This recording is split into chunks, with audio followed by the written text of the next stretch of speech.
welcome you to A Clear Perspective on Partial Denture Technology. It is a webinar being presented by Dennis Urban, CDT, and we will begin the webinar shortly. And now I will turn it over to Dennis Urban, CDT, Director of Clinical Education, because after I get to introduce him with his bio. So Dennis Urban brings 40 plus years of dental technology field experience, including lab management, technical training, sales and marketing, product development, and quality assurance. In addition to being a seasoned dental lab manager, Dennis has been an eminent lecturer worldwide since 1985. His lectures and courses span many areas of dental technology, including denture setups, digital technology, denture processing, lab management, implant overdentures, and bar design protocol, all on 4 and 6 case planning and chairside conversions, shade communication, occlusion, and soft liners. His technical articles have been published in publications across US, Canada, and Europe. Dennis Urban has been president of both the Long Island Dental Laboratory Association and the Dental Laboratory Association of the State of New York. He has served as a Cal Lab board member and is the current board president on the National Board of Certification and serves on the advisory board for IDT Magazine. And now I get to say, take it away, Dennis. All right. Well, thank you, Jessica. Boy, that's a lot of information there. You make me feel old, you know. But I've been at it for a while, you know. And I thank everybody for being with us tonight. You know, dental technology is my passion, and one of the things that I like to talk about is partial denture technology. So we're going to get started. And if you look at the removable partial denture market, it's as diversified as ever. And partial denture demand is on the rise, despite what many thought would be a declining market. You know, so its patients are looking for a partial denture that's cosmetic, aesthetic, and functional. So let's go over some of the things we're going to be speaking about tonight. Just hit that. And I got Jessica interviewed me, introduced you rather, and told you about my background. But one of the things I want to mention, I had the opportunity to travel around the world lecturing on dental technology. And one of the passions I had is on removable, implant, and partial denture technology. So we're going to talk about that tonight, and we'll start with the basics. So we're going to go over some of the basics. So the outline, what's going to be hitting tonight is partial frame design, Kennedy classifications. We'll talk about traditional partials with metal partials, and then we'll go over to the metal-free technology. And that's going to include clear partials, acetal resins, VisiClear, Valplast, another type of partial, which is a CAD-CAM type partial. And we'll go into, you know, metal-free techniques, and then we'll touch a little bit on partial overdentures. So there's a lot of things we can talk about tonight. And I'm just going to minimize my thumbnail here, bring that down so I can see my screen. And one of the articles that I like reading is one from the Journal of Prosthetic Dentistry, and this is back in 2017, but it holds true really today also. And it said that the number of partially dentate adults is increasing. Many patients will require replacements of missing teeth. And RPDs can have advantages and are widely used in clinical practice, but however, a significant need still exists to advance materials and fabrication technologies. And we're getting there very quickly, and we've evolved very quickly in the last few years with this technology. And that's, you know, because of the need, that need is because of the unwanted health consequences associated with current RPDs. And it also continued to say that design materials, ease of repair, patient education, and follow-up or RPD treatment all had a significant impact on treatment success. And I was surprised to see this, that almost 40% of patients that no longer use their RPDs within 5 years. That's pretty amazing. And that's because of factors such as pain and aesthetics. And that could be because of poor design. And research on RPD-based treatment for partial denturism is both disease-oriented and patient-centered outcomes. Both of those outcomes are lacking. So we're going to go over some of the basics tonight in the beginning. And here are some of the basics that we really should do every time we're planning a partial. Of course, the examination of the patient and the examination of oral structures. Are these patients able to get partial dentures, and are their teeth strong enough? Or they have the right undercuts? A complete radiographic survey is needed. And of course, mounting the diagnostic cast. So one of the things I do before I even start a partial, I'll get an impression from the doctor, I'll get a diagnostic cast, and sometimes the clinician will actually design the partial for me, and sometimes we can't utilize that design. But I like to mount those diagnostic casts, and we'll work together on a design. So we evaluate that, survey it, and then we design the partial denture, and then and also record mouth preparation. So sometimes after that initial impression, there's still some preparation that has to be done on the natural dentition. So one of the best books I've read on removable partial dentures is by Dr. Jones and Dr. Lily Garcia, and it's called Removable Partial Dentures, A Clinician's Guide. And we're going to reference some of the material from this book tonight, and it's really relevant. I know a lot of doctors who have this in their office, including some of the doctors I just spoke to the other day from NYU. They rely on this book quite a bit. And I'm not trying to sell a book here, but I love the reference material in this book. So we're going to talk about partial frame design. And we have a lot of material tonight, so I kind of move quickly through this. And normally this would probably be a 2-hour seminar, but we are on a webinar tonight. We only have a certain amount of time, so I'm going to talk about this fairly quickly in the beginning, and we'll talk about some of the options.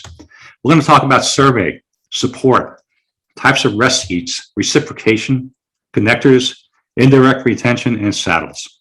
So let's start it. So of course, one of the most important things is a model surveyor. We want to utilize a model surveyor, and the occlusal plane should be parallel to the base of the surveyor. We want to analyze the model in a horizontal plane and alternative planes, because this will give us an idea of what the undercuts are. We want to identify those undercuts for retention and evaluate the path of insertion. And the retentive tips of the class must engage undercuts which are present. And undesirable undercuts and areas of interference can also be removed by the dentist by recontouring the teeth. And sometimes this has to be done, so that's why I like that diagnostic cast in the beginning. So we talk about support. Proper support prevents the denture from sinking in towards the underlying soft tissue. And I've seen this over the years. I've been doing this a long time, and I've seen impressions of existing partial wearers where we see almost like a tattoo or an indentation in the palatal area, and even on lingual of the lower. So we want to make sure we have the right support to prevent that from sinking into the underlying tissues. And this helps protect the underlying mucosa. And tooth-borne force is directed towards the long axis of the tooth. And tissue-borne load is distributed towards the soft tissue. And majority of the RPDs have both. It's really important to understand. So when we talk about rest seats, there's a lot to choose from. We have occlusal seats, cingulum seats, and incisal seats. And rests also provide that indirect retention, positioning the denture correctly and distributing the load. As you can see on some of these photos I have here. On the right-hand side, we see some lingual rest seats, occlusal, and then we have the buccal view right here. This is almost like a reciprocation clasp, an RPI clasp. We'll talk about those clasps in a few minutes. When we talk about reciprocation, when disengaging from the undercut, the clasp will apply a lateral force on the tooth. We need to have that support on the opposite side of the tooth to reciprocate the force. And I see this a lot when I see technicians or making acrylic partials or transitional type partials. They'll put a clasp on a buccal and it won't have any reciprocation on a lingual. And this is no good. It's not going to work out. It's going to be detrimental to that tooth structure. So reciprocation is balancing the sideways force on a tooth. And the reciprocating plate must be in contact with the tooth in order to function properly, as you can see on these photos below here. So when we talk about major and minor connectors, major connectors join the saddles and complete the attachments between the two halves of the arch. And a lot of you may know this already, and I know I talk about the basics on this subject here, but I do that in all my webinars and seminars. I like to just refresh you on the science behind what we're doing here. So minor connectors join the smaller components of the saddles, and some of the major connectors we have are lingual bars, lingual plates, palatal plates, palatal bars. And connectors also help support bracing and indirect retention. And I'll show a photo of that in a second. And then we talk about clasping. Our circumferential or acute class 1, as you can see on the top photo here. And that's probably one of the most common types of clasps. And then we have the reverse back action clasps on the lower left here. And this is kind of tricky because I see a lot of dentures with these clasps, and I see acrylic surrounding those clasps there, and the clasp can't have any back action. So that has to be cleared around that ring and on the distal side. And we really have to clear that for the good reverse back action that we're looking for.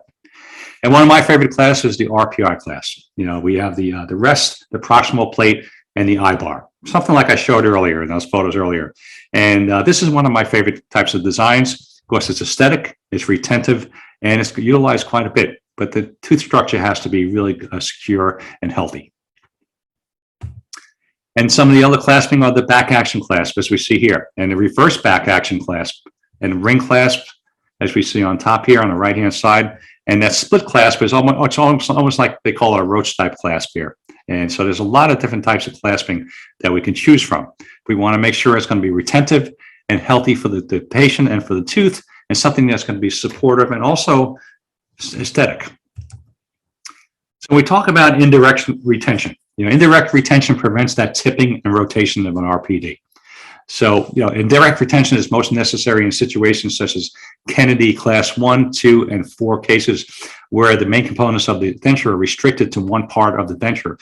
And you'll see that in a few minutes, but you can see on this photo on a lower here, if we didn't have that clasp on the lower left side on that molar, it would be detrimental. It's going to be twisting around and moving around in the mouth. So we want to create an axis in which the denture does not want to tip over, as shown by the image below. We really want it to be secure.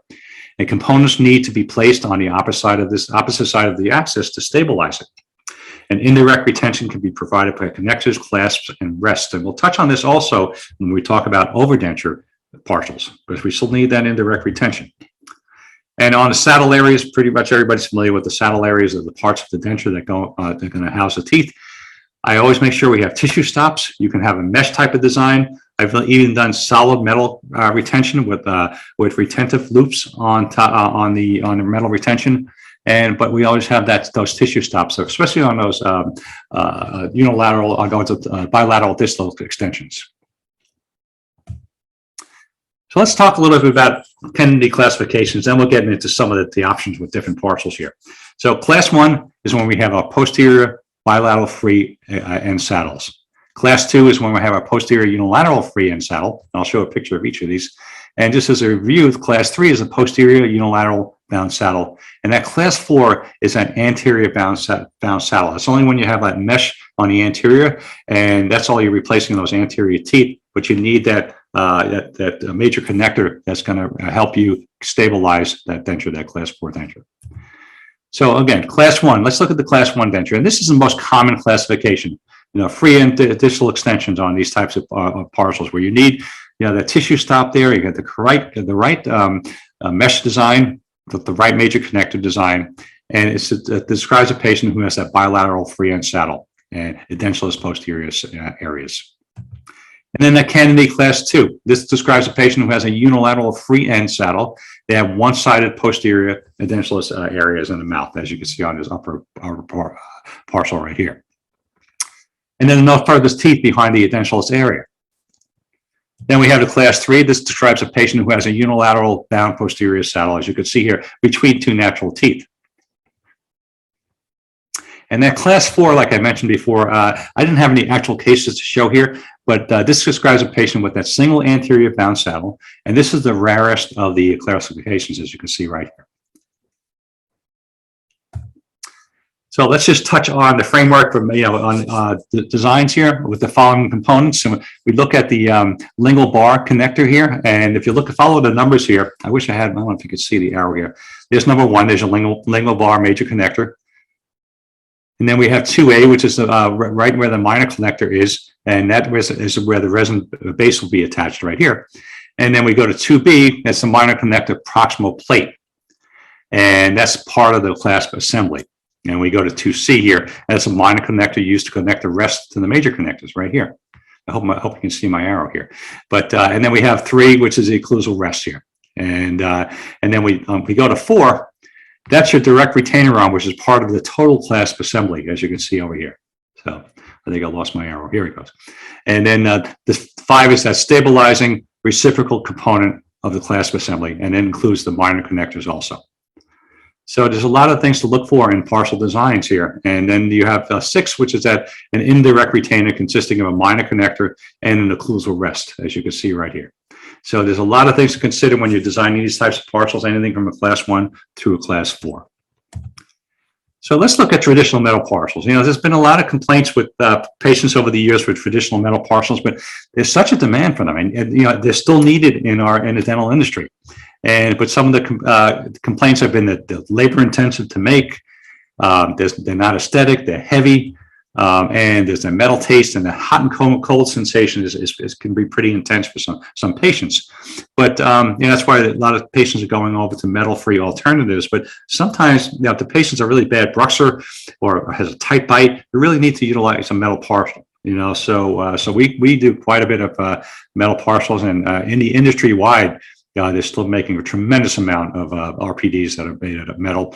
And lately, they're doing titanium, which is a little bit lighter, and we'll talk about some of the options with metal partials. But look at all the steps with the different metal partials here. So we have the blocking out, duplicating, refractory model, investing, burnout, casting, finishing. There's a lot of steps to making a partial here. So it's counted like 21 steps. That's a lot of steps. It's very intensive to make a partial. It takes a long time. And metal frame process timetable in the laboratory is average, and this can vary. This can vary. I asked a lot of technicians in the industry, is this accurate? 7 hours and 15 minutes? Because this is about it's just if you're doing one partial from start to finish.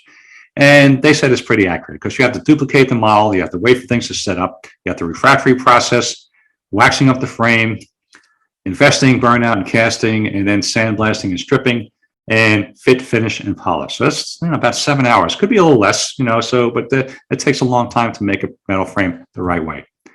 What I love is the new technology with CAD/CAM technology. So what we normally do, I'll scan the model, and lately we've been getting some really good digital impressions from our doctors scanning intraoral scanning with partial dentures. The only time they're not being too accurate with these partial denture scans is when they have those free end distal extensions. They're not capturing their ridge, the retromolar pads, or the undercuts that we need to capture, because we still have to process acrylic to these partials. But what I love about the design, this is 3Shape or Exocad, there's other software systems out there, is that it automatically blocks everything out for you. You can relieve some of the areas, a little bit more. You can take away so there's more retention. And every step is so easy to design a partial. So when I first started designing these partials on CAD/CAM, it probably took me about a half an hour, and it helps to know the science behind what you're doing, because you still have to design these the correct way. And the software will tell you many times if you're not designing these correctly. But I love these types of designs because you can put any kind of meshwork, any clasp design that you want, anything from an RPI to circumferential clasping, major connectors, or a lot of choices to choose from. So I love the new technology that's out there with CAD/CAM technology for partials. And then what we do, you can either, we can print or mill that actual pattern, and we can cast and invest. And now we could actually sinter these and the sintered partials are amazing. I'll touch on that in a minute. And with laser sintering, as you can see here, the fits and look of these partials, I love them. A lot of people say, I'm not that crazy about them, but you have to go to the right facility and the right manufacturer to do these correctly, and can do up to 30 frames in an 8-hour period. And it's a layered laser sintering technique, and the fit is excellent. And I like to utilize these for strengtheners, for cases for implant overdenture cases and things like that. But I love these types of frameworks. If you're going to do a metal framework, it makes life a lot easier. And I love the fact that they look great and they fit well. So it's great. So now with overdenture partials, so we talked about earlier before, I do a lot of overdenture partials, different attachment systems. I'm just going to show some of the locator attachments here. We use Rhine 83. And there's a lot of different types of attachment systems out there to utilize. But as you can see, you still need that reciprocation, and you still need that design where it's going to stay in place and be retentive also, and not be detrimental to the patient. So this is a locator partial lower denture with the attachment, and then we have that indirect retention on the other side there, and there's a locator partial lower and intraorally, the attachment there. So we do quite a bit of these. They're aesthetic, they work out well, but you can see this partial right here. We have a major connector here, horseshoe major connector. We have some lingual rest, and then we also have those circumferential clasps to help hold it in place. We can get into this more. We just don't have time to get into too much of the overdenture aspect of it today, but I just wanted to bring that up to you, that the possibilities are there for many different attachment systems, to utilize with overdenture partials. So let's talk about metal-free options. We have a lot of metal-free options out there, and I've been very successful with a lot of these materials. And I know a lot of you are familiar with the flexible partials, the nylon-based partials like Valplast, and these work out great too. But we have to be careful on the design of these also. Make sure this is going to fit correctly. It's not going to be detrimental to the patient. If these aren't designed correctly, they could be almost like an orthodontic appliance and shift teeth and move teeth. So you have to be very careful. But they're tissue bearing. Some of the negative feedback we've gotten is a subgingival clasping, but there's ways to get around it. And that's as far as the subgingival clasping, a lot of patients get irritation. There's ways to get around that. It's all in the design. Blocking out maybe a little bit more before these are injected. And we need to add a minor relief for that better patient comfort. And teeth can be added to a partial or if a patient loses a tooth, but you need to take a pickup impression and have it processed at the lab. And now, both with the nylon-based partials like Valplast that was shown here, that we have CAD/CAM design. You can do CAD/CAM design and CAD/CAM milling with these, but sometimes adjustments can be difficult if you're not utilizing the correct burrs. So these are the Valplast partials, a nylon-based partial. There's other types of partials out there with similar materials. This is the Duraflex. Duraflex is a great partial. This is from Meyerson, and I find this a little bit easier to adjust. Very nice, works out very well, similar to the Valplast partial.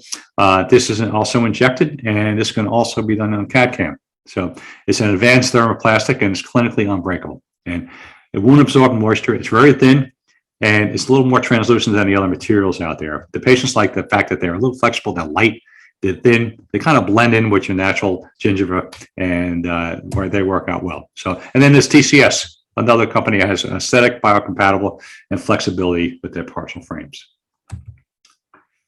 Now I'm going to touch on the clear materials that are on the market, and one of them is ClearMet. And I was one of the first technicians to actually test this material out, and I love it. It's a great material, and it works out great because it virtually disappears in the mouth.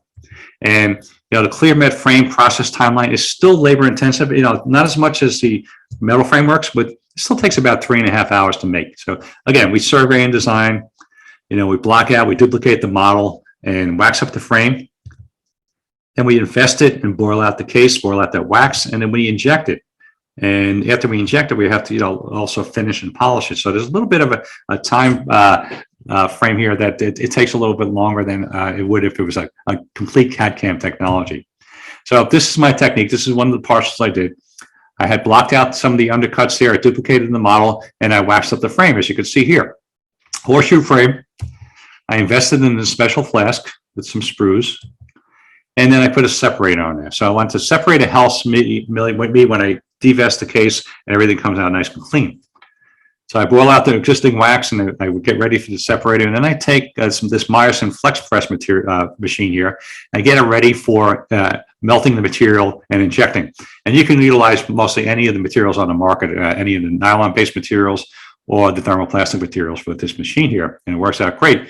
So one of the things I do, I cut an X in the tube, and this material comes in a tube. And the reason why I put an X in there is because we want to eliminate any of the moisture that's trapped in that tube, because what the moisture does, it can stop the flow during injection. So I put it in a toaster oven for about 20 minutes for 200 degrees, make sure everything's dry, place the tube into the flex press, secure the flask, and then the digital machine tells me when it's ready to inject, automatically injects. And there's your inject case after that tube is compressed here. And now we were able to deflast the case. And after I devest the case, this is what it looks like. I had to chip away the stone and plaster, and now I have to finish this. So it takes a little bit of know-how, and it takes a little bit of time. So I had to finish this. It looks like a blob of clear plastic here, and this is what it has to turn out to look like. And so this is the finished frame. I put some retentive holes in there. We have a clasp design, and this is the finished and polished partial ClearMet denture. And in the mouth, like I mentioned, it's virtually, the framework virtually disappears, and it's sort of a more rigid framework than the flexible partials that I showed earlier. You can have rest seats, you can have clasping. You really can't have like an RPI clasp or anything like that on there, So, but we really have, most of the time we're utilizing circumferential clasp for these types of partials. And there's another picture of the finished and polished partial framework. And then we could also utilize these for Nesbit type partials. And these are great for when a single implant is being done and you have a healing cap and you want to have something that patient can wear that's going to be aesthetic and comfortable. And we relieve the area where the healing cap is and the tissue. And this can last up to, 6 months or more, so it really works out well. So when we talk about the digital aspect of this type of material, it's still not, the technology is still not there for this to be printed or milled. They're working on it, so pretty much what we're doing here is going back to that CAD/CAM technology I showed you before. We can design this with CAD/CAM technology and then print the wax up. And this is the printed wax up, and this is it invested in the flask. So it saves me a lot of time with duplicating the model and then waxing it up myself. So this saves a lot of time. So I would say it eliminates another hour or so of work. I sprue and invest, and then there's the final framework here on the right-hand side. So it works out really well with the digital type of aspect with the CAD/CAM technology, but we don't have the CAM. We're using the traditional ways of finishing and polishing. So again, frame is invisible in the mouth, it's stain-resistant, odor-free material, and it goes into 90% of the undercut of the tooth and creates excellent retention. And what I love about this too, the clasps are adjustable with a warm 3-prong plier. So all you have to do is warm up this plier, squeeze that clasp, let it cool down, and it stays in place. So it doesn't, it stays with the memory that you adjusted it to, and you can easily adjust the chair side, which is great. So it's for it's for existing metal partials, traditional transitional cases. I love utilizing the clear material for transitional cases. I'm going to show you that in a second. New partial patients, nylon partial alternative, and I also utilize this for pedio patients, young adults or younger children who need these types of partials. And this works out great because it's easily snapped into place. It's cleansable. And the young adult or the child can take this out of their mouth and clean it, and the retention is great. So this is a ClearMet pedo partial, that I call it, pedio partial. It's almost like a flipper, but we have some retentive clasp designs. Disappears in the mouth, so if this young adult or child is going to school, nobody's really going to know that they're wearing a partial denture. Let's check out my time frame here. So let's talk about clear clasp technology. And what I'm going to show is the same material I just showed you, only with clasp technology, and it's called ItsoClear. So as opposed to using a wrought wire clasp, which a lot of times are not that aesthetic, they're difficult to adapt to the tooth, and chrome cobalt clasps are very time consuming. So I've been utilizing these for acrylic partials and transitional partials for a number of years now, and they work out great. It's a snap fit, and it's kind to the natural dentition. So I'll show you my technique. This is a photo of me adapting this. This is a case here that was a transitional partial, and later on we made an implant. We did some implants on this patient, but the patient wanted something that was going to be aesthetic and retentive in the meantime. So what I did here, I just take this alcohol torch here. You can see that little flame there.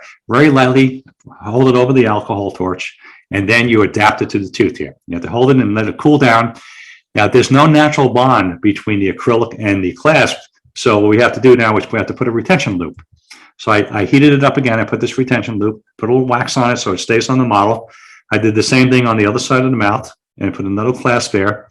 And then, we adapted this clasp into the partial, and then we processed it. So these are after I set the teeth and the case is waxed. And I'm now able to process the case with these clasps in place and with the denture teeth. So it's just a nice acrylic partial. And there's the anterior view of the setup with the clasp in place. And you can contour these clasps, you can polish them, make them thinner towards the interproximal areas, and it works out very, very well. So this is the case after I process. I process with this acrylic called Diamond D, and it's high impact resistance with a little bit of flexural strength, so it worked out great. And there's a finished case with Diamond D acrylic and ItsoClear clasp, and it looks out great. And you can use any acrylic. I'm just saying this is the clasp, that acrylic that I used. But isn't that a beautiful transitional partial? That's going to snap into place. Not going to see the clasp. Really not going to know that the patient's wearing a partial. And there's a finished case I showed you before. So this was an interesting case also. So this is a case that we did some crowns on, and the patient was going to get an implant partial eventually. And what we did here, I said, let me be a little daring here. Let me see if I can adapt some rest seats on these crowns. We made the crowns, and I said, let me adapt the clasping and the rest seats onto the crowns. As you can see here, nice adaptation here. I can thin this out if I want later on.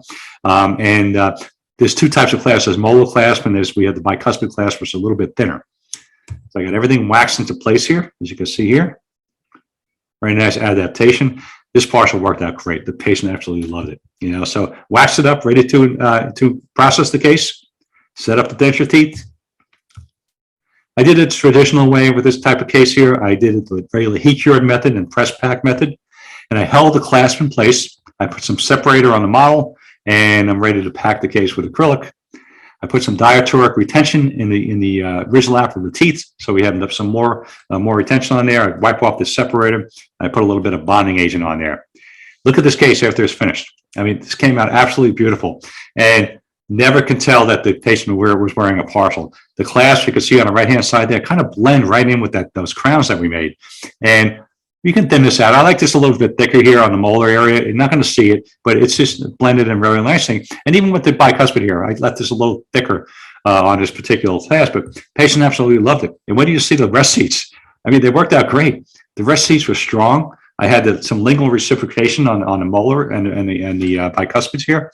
And so we had a nice retentive temporary partial, which the patient really didn't want to. After this, patient asked, hey, can I just wear this forever? But we wound up making some implants on this patient anyway, did an implant denture. But worked out beautiful. Look at the case. Look at this case here. I dipped it in water just to give you that special effect there. This turned out to be a beautiful transitional partial here. So just an idea of some of the materials to choose from out there. Really something. So, and then there's another material, and it was called Altair AKP. And I was the first one in the country to do trial testing with this material. And it's a high performance polymer material, sort of like a PEEK or pectin material. And it's really a beautiful framework. It fits well. The only drawback is they don't come in all the different shades. And so I'll show you what I mean by that. But there's a way to stain clasps to match natural dentition. So this is a special polymer. It's called Altair KFP. It's a high AKP rather. It's high heat resistance, excellent creep resistance, and has high strength. So it's up there on the top of the probably one of the best super polymers on the market. So again, removable partial dentures pretty much had the same technology for years, and almost 288 years of limited innovation for partial frames. So we really recently, of course, with flexible partials, it's been around a while, but this type of material and CAD/CAM technology, pretty much recently this has come onto the market, but it's evolving very quickly. Same with digital dentures, evolving really quickly here. I embrace the technology. It's working out great, and I see it getting better and better. So again, patients' experiences of metal partial, not that positive all the time. And why do we need better RPD options? Because we want good stability, we want good support, but we want good retention and something that's going to be aesthetic. And those patients who can't tolerate metal, this is a great alternative.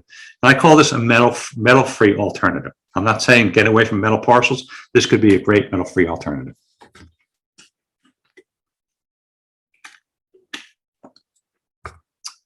As we go to the next slide here,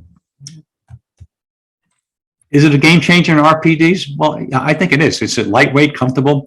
It feels, the patients that we've spoken to who've gotten these partials, they say it feels like it's similar to bone, or it feels natural and it's part of that mouth. So this is how we fabricate this type of framework. And we can either scan a model, or we can get the doctor to take an impression, and we pour a model, as you can see here, and we design the frame with that CAD/CAM technology I showed you before. There's no waxing, no casting. This is pretty much cut out of a disc. And what I love about this is what you see on the screen in your design is what you're going to get after that parcel is milled. So this is what I'm looking at here on the screen. I'm designing the partial, a little bit different type of design. And I'll show you what I mean by that in a little while. The rest seats are a little shorter, and so are the clasps. But it eliminates the waxing, and investing is more accurate than investing. And after it's milled, it's so easy to break out of the puck. If we just cut these out of the puck with the supports. And really, I haven't really had to adjust that much when I put these back on a model. And once in a while, it's a little too tight. I'll adjust it a little bit. But I want that kind of that snap fit and want to go into the undercut. So I really haven't had that many problems with adjusting.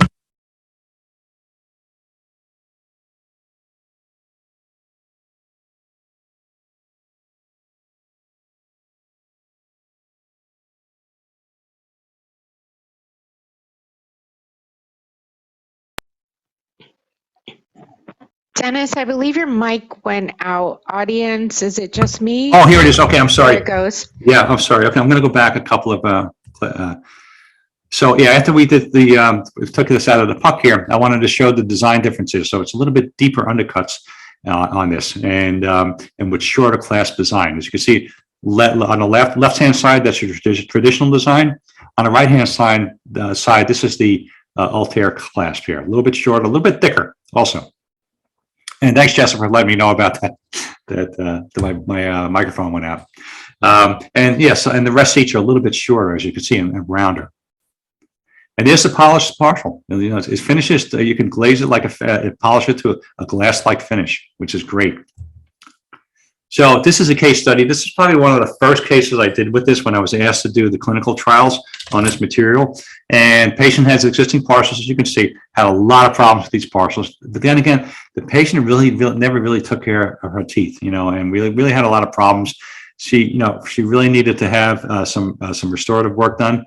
But we went ahead, and after some of the restorative work was done, we made partials for her out of the Altair AKP material. And this is the patient with the existing metal partials.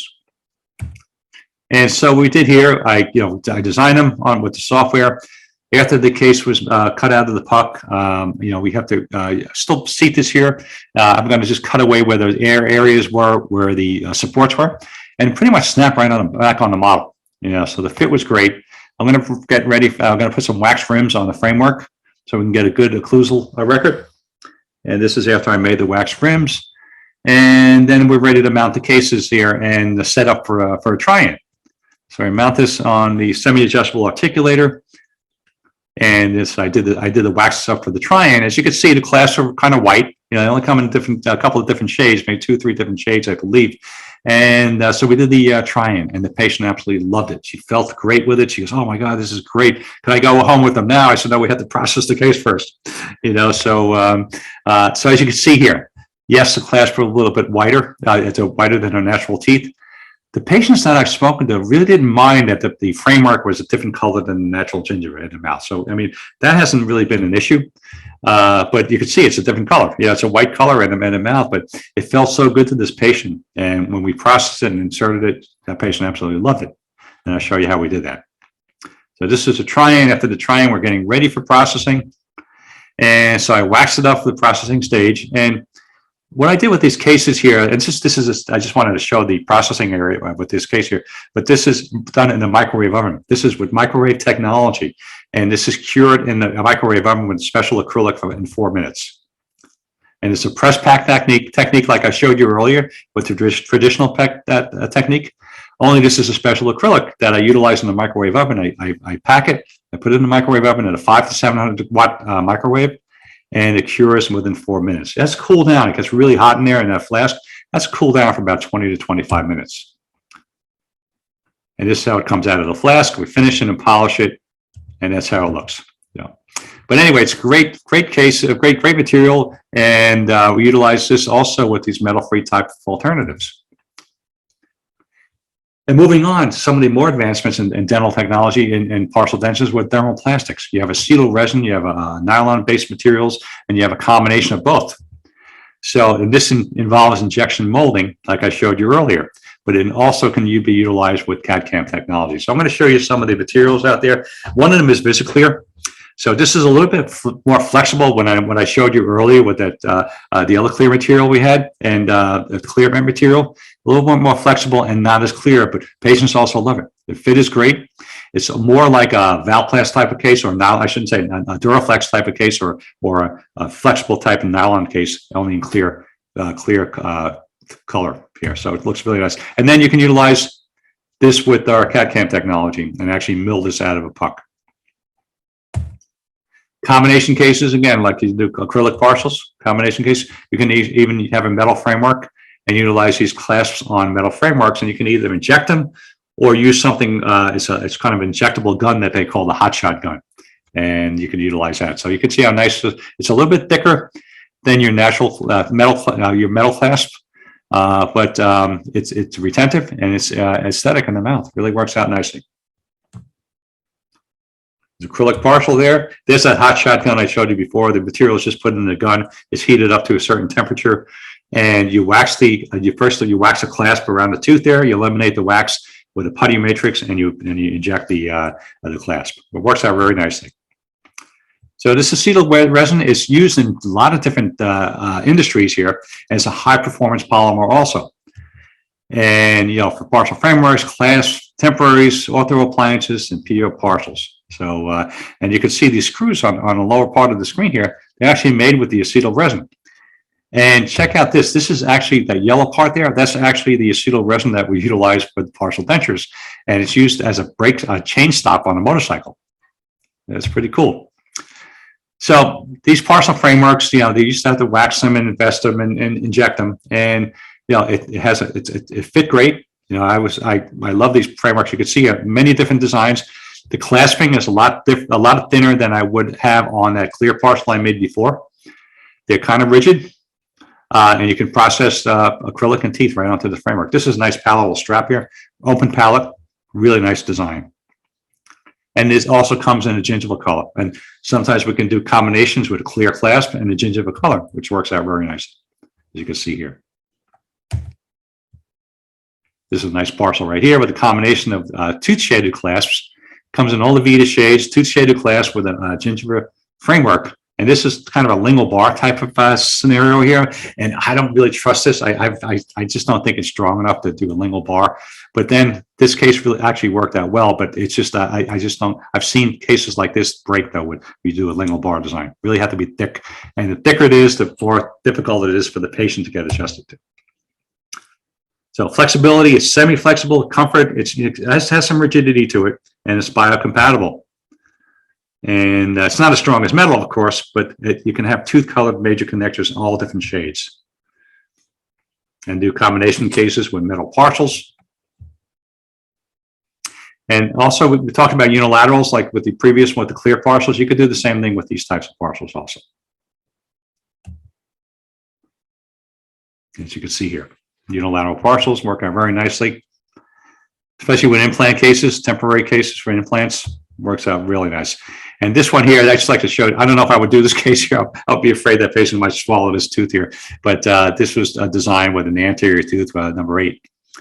And then you can remove the buildup on this. Look at this case here. This is the patient was a heavy smoker, coffee drinker, and all we did was polish this away in a matter of seconds, and it came back really nicely. So, and then there's a gingival mask. If this patient here, look how long these teeth are on this patient here. And so we really wanted to show something to hide that and to have a gingival mask made. And this is what we did here. So I'll go back a second here. And we made this gingival mask here to go over the patient's teeth. And it sort of looked a lot more natural. And I still think it's, they're going to have some food traps here, but aesthetically, the patient was thrilled. As you can see, the low left-hand side there looked great. So acetals have that low absorption rate, and it's ideal for use in high moisture environments and giving it excellent dimensional stability, which is great. And this particular patient here, we had to increase the vertical on this patient here, and she, as you can look really closely at this, what do you see wrong? Especially with number 9 there, it's just like you see that little fracture there, the craze mark. So the patient really had a lot of stress on her teeth. So we made this overdenture, or if you want to call it a acetal resin type of overdenture, and to increase the vertical of the patient. The patient was very comfortable, and it worked out great. And this is what you see it here. How this was waxed up and injected and finished down and went over the patient's natural teeth. And this is before and after. You can see how nice, more comfortable the patient looks, less stress on the teeth. It's cleansable. You can take it out of the mouth and clean it whenever you want, and it worked out great. We increased the vertical on this patient. We do this quite a bit also with these types of cases. And then masking natural dentition, another case where the patient didn't like the way the number 8 and 9 were, but the patient had some tight bite here, so we actually had to create holes in the occlusion here and fit over the patient's natural dentition. And this is how the patient looks. Is it really aesthetic? It's okay. Patient loved it. It's not really, it's kind of monolithic here. There's no translucency on this. It's kind of difficult, but it still was pleasing to the patient. He was more happier than he was before with that 8 and 9 overlapping each other. And then you have the overlay frame combination. This woman here, you can see here, she wanted to hide the dentition on her teeth. I'm sorry, I went backwards here, and then hide that natural dentition that she had. And we came over this with an overlay frame combo, which came over our natural teeth, processed denture teeth onto this partial, and it worked out great. And the patient loved it. Was it super aesthetic on the anterior? Not really, but we were able to get the patient happy with it. It was much more happier than she was previously. And this is how it looked in the mouth. Really nice. Partial denture combination overlay frame combo. Really nice. And then again, you can utilize this with CAD/CAM technology. They call it the Zerolux Acetal. And it pretty much snaps right over the natural teeth here. So, and here's some of the frameworks here for the Zerolux Acetal. So this is CAD/CAM mill technology on these types of cases. And then the Durastatic PDO partial. This is something I came up with a few years back, and I was getting a lot of calls from, this was UNC when I was in North Carolina, asking me to help out with these PDO partials for our younger children and younger adults. And I said, let me see if I can come up with a design utilizing the acetal resin. And I did, and it was working out fantastic for these patients here. And I even got a letter from Dr. Laxman Long in Charlotte, North Carolina, saying, Mr. Urban, attached to several photos of the new Durastatic appliance made by you. Your expertise and talents changed the little girl's life. We can now prescribe this treatment for other PDO patients due to your concept of the Durastatic smile. Thank you for all your help. And, so we made quite a bit of these types of partials. And this patient here is a young girl. We made this to go over her natural teeth, and look at the smile. It's really worked out well. And this is what it looked like after it's processed. There's a whole process here, but it really worked out nice, easy to take out, cleansable. And what I did internally, I put a material internally called Versacryl, and it's almost like a soft liner material, and it softens up with the warmth of the mouth and almost creates a seal. So I utilize this on the internal aspect of these types of partials. And there's the partial right there. There's the internal sealing. That's the Duracetal resin. And on the buccal side, I forgot to mention that I came over it with a composite material to mimic the natural gingiva of the patient. And I've used the Versacryl internally, and this is great for the patient. And what's great about this Versacryl? The patient's teeth are still changing, and it's still erupting. And this material is soft enough. If you make it thick enough, and it's soft enough for those teeth to erupt into. So you don't have to keep on relining it or changing the type of design on the partial.